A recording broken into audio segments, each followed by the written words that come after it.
வணக்கம். மற்றும் ஒரு இன்றைய பதினூடாக சந்தித்திருக்கின்றோம். அமெரிக்காவினால ஸ்ரீலங்காவுக்கு விதிக்கப்பட்டிருந்த வரிகள் சார்ந்து பேச வேண்டிய தேவை இருக்கிறது. 30% இருந்த வரி தற்பொழுது 20% குறைக்கப்பட்டிருக்கிறது.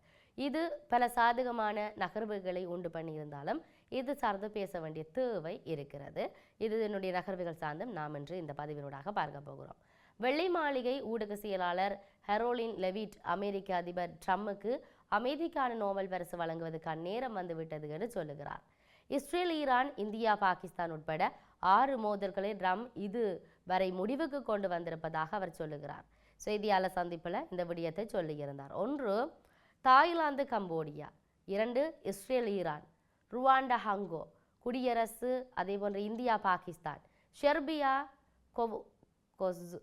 Kosovo, Serbia, Kosovo, Egypt, Ethiopia ஆகிய நாடுகளுக்கு இடையிலான மோதல்களை அவர் நிறுத்தியிருக்கின்றார். அதாவது கடந்த 6 மாத காலத்தில் சராசரியாக மாதத்துக்கு ஒரு சண்டை நிறுத்த பேச்சுவார்த்தையை அவர் செய்து வைத்துள்ளார் என்று சொல்லப்படுகிறது.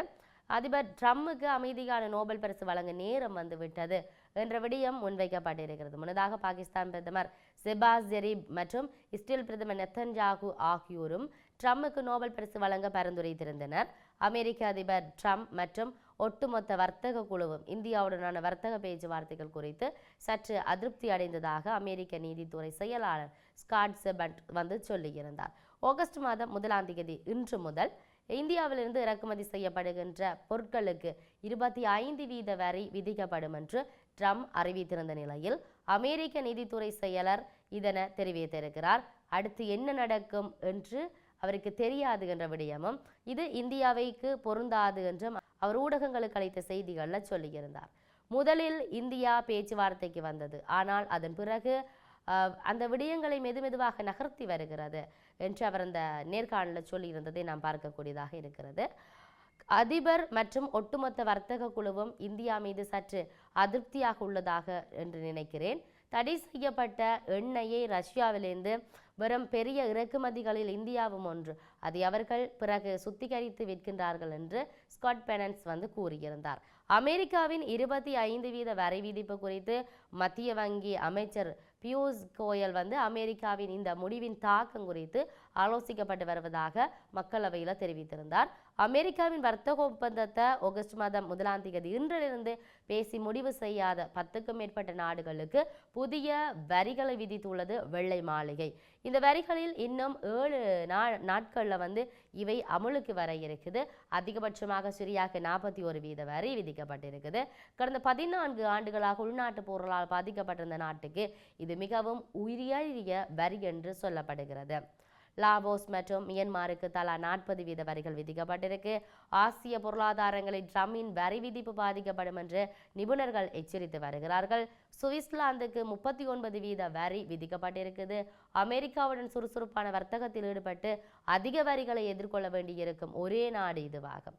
ஈராக் மற்றும் செர்பியா ஆகிய நாடுகளுக்கு தலா 35% வரி விதித்து அங்கு அறிவிக்கப்பட்டிருக்கு. அல்ஜீரியா, பொஸ்னியா, கெர்ஸ்னோவினா, லிபியா, தென் ஆப்பிரிக்கா ஆகிய நாடுகளுக்கு தலா 30% வரி விதிக்கப்பட்டிருக்கு.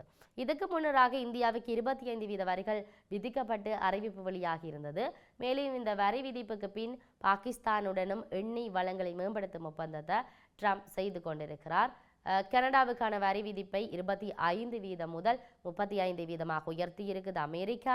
கனடா மட்டுமில்லாமல் புதிய வரிகள் அறிவிக்கப்பட்டிருக்கிறது.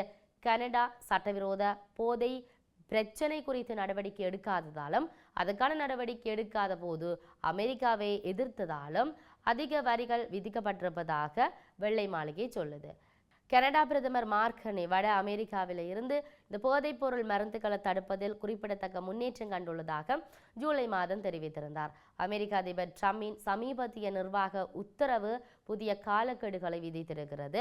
இந்த புதிய வரிகள் மூலம் அது அமலுக்கு வருவதற்கு முன் வர்த்தக ஒப்பந்தம் பேசி முடிவுக்கு, அதாவது இன்றைய தினம் ஒரு காலக்கெடு விதித்திருந்தனர். 70 நாடுகளுக்கு மேல் புதிய வரிகளை விதித்துள்ளனர். ட்ரம்ப் அவை இன்னும் 7 நாட்களில் அமலுக்கு வரும். ஆகஸ்ட் மாதம் 7ஆம் தேதிக்குள் ஏற்படும் பொருட்களுக்கும் ஏற்கனவே அமெரிக்காவிற்கு வந்து கொண்டிருக்கும் பொருட்களுக்கும் அக்டோபர் 5ஆம் தேதிக்குள் அமெரிக்காவுக்கு வந்துவிட்டால் அவற்றுக்கு இந்த புதிய வரி பொருந்தாது என்று தெரிவிக்கப்பட்டிருக்கிறது. எனினும் கனடா மீதான 35% வரி விதிப்பு ஆகஸ்ட் மாதம் இன்றுடன் 1ஆம் தேதி முதல் அமலுக்கு வரும் என்று சொல்லப்பட்டிருக்கிறது. ஆகவே தொடர்ச்சியாக அமெரிக்க அதிபர் டொனால்ட் ட்ரம்பினுடைய பல முயற்சிகளை நாம் பார்க்கக்கூடியதாக இருக்கிறது. சில இடங்களில் தொடர்ச்சியாக முன்வைக்கின்றார்கள், இவர் தன்னிச்சையாக செயற்படுகின்றார். அதுவும் இவ்வாறு பல நாடுகளுக்கு வரி விதிப்பு என்பதை அதிகரித்து செல்லுகின்ற பொழுது ஒரு பொருளாதார நெருக்கடி வரக்கூடிய நிலைப்பாடு இருக்கிறது என்று சொல்லப்பட்டிருந்தது. நாடுகளுக்கு இடையில யுத்தம் மூழ்வது போல, போர்கள் இடம்பெறுவது போல இங்கே பொருளாதார சண்டை இல்லாட்டி வர்த்தக யுத்தம், பொருளாதார வர்த்தகம் என்பது சார்ந்தான ஒரு யுத்தம் இடம்பெற போகின்றது. அவ்வாறான ஒரு யுத்தம் ஏற்பட்டால் இருக்கக்கூடிய பல குட்டி குட்டி நாடுகளுடைய நிலை என்பது மிகப்பெரிய கேள்விகளையும் மிகப்பெரிய பொருளாதார நெருக்கடிகளையும் உண்டு பண்ணும் என்பதில் எந்தவித மாற்று கருத்துக்களும் இல்லை என்று சொல்லப்பட்டிருந்தது. இதிலும் குறிப்பாக அமெரிக்க ஜனாதிபதி டொனால்ட் ட்ரம்பினுடைய இவ்வாறான நகர்வுகள் எந்த அளவுக்கு பொருளாதாரத்தில் செல்வாக்கு செலுத்த பொழுது இல்லாட்டி எந்த அளவுக்கு பாதிப்புகளை ஏற்படுத்த போகின்றது என்பதை பல விமர்சகர்களும் அரசியல் சார்ந்திருக்கக்கூடிய விமர்சகர்கள் ஒவ்வொருவரும் பல வகையிலான கருத்துக்களை முன்வைத்திருந்ததை நாங்கள் பார்க்கக்கூடியதாக இருக்கிறது. இதிலும் முக்கியமாக ஸ்ரீலங்காவுக்காக விதிக்கப்பட்டிருக்கிற வரி வீதம் குறைக்கப்பட்டிருக்கிறது. ஆரம்ப கட்டங்களில் இது சார்ந்தான பேச்சுவார்த்தைகள் தொடர்ச்சியாக இடம்பெற்றிருந்ததை பார்க்கக்கூடியதாக இருக்கிறது.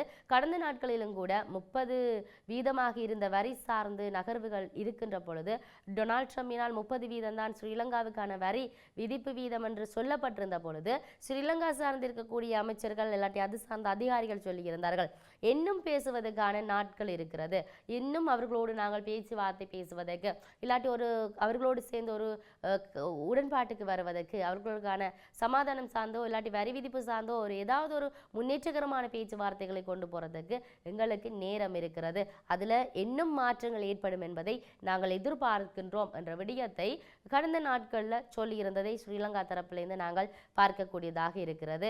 அதன் பிற்பாடு அறிவிக்கப்பட்டிருக்கிறது தற்பொழுது ஸ்ரீலங்காவுக்கு 20% வரி விதிப்பு என்பது சார்ந்து.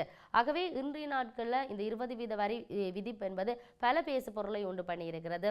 ஆகவே இந்த பொருட்கொள்ளனவில் சரக்குகளை இறக்குமதி செய்வதில் ஏற்றுமதி செய்வதில் இருக்கக்கூடிய அந்த துறைகள் சார்ந்திருக்கக்கூடிய பல்வேறுபட்ட வர்த்தக நிறுவனங்கள், அந்த துறைகள் சார்ந்திருக்கக்கூடிய முகவர்கள் இல்லாட்டி தொழிலாளர்கள் பாரிய அளவில் ஒரு சாதகமான நகர்வுகளை அவர்கள் பார்க்கக்கூடியதாக இருக்கிறது.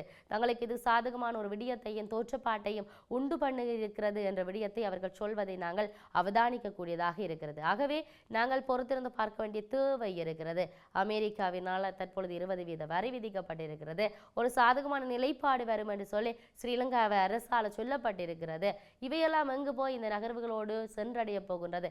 இனியும் அமெரிக்கா கனடாவுக்கு விதித்திருக்கக்கூடிய இந்த வரி விதிப்பு சார்ந்து இன்னும் அதிக அளவிலான பேசு பொருளும் சர்ச்சைகளும் அது சார்ந்தான கருத்து பகிர்வுகளும் வெளிவந்து கொண்டிருக்கிறது. பல நாடுகள் இன்னும் பின்தங்கி கொண்டு இருக்கின்ற நிலையிலையும் யுத்தங்களில் இருக்கின்ற நிலையிலும் அந்த நாடுகளுக்கான வரி விதிப்பு என்பது அதிகரித்து கொண்டிருக்கிறது. இதிலும் குறிப்பாக சொல்லப்போனால் அமெரிக்க அதிபர் டொனால்ட் ட்ரம்புக்கான இந்த நோபல் பரிசு சார்ந்தான பேசு பொருள் அண்மைய நாட்களையும் ஒரு பேசு பொருளை கொண்டு வந்திருந்தது. தற்பொழுது மீண்டும் அதனுடைய நகர்வுகள் வெளிவந்திருக்கிறது. இவற்றை சார்ந்து நாங்கள் பார்க்க வேண்டிய தேவை இருக்கிறது. இவற்றுடைய நகர்வுகள் எப்படி போகின்றது என்பது சார்ந்தெல்லாம் நாங்கள் பொறுத்திருந்து பார்க்க வேண்டிய தேவை இருக்கிறது. மற்றும் ஒரு பதிவினூடாக சந்திப்போம். வணக்கம்.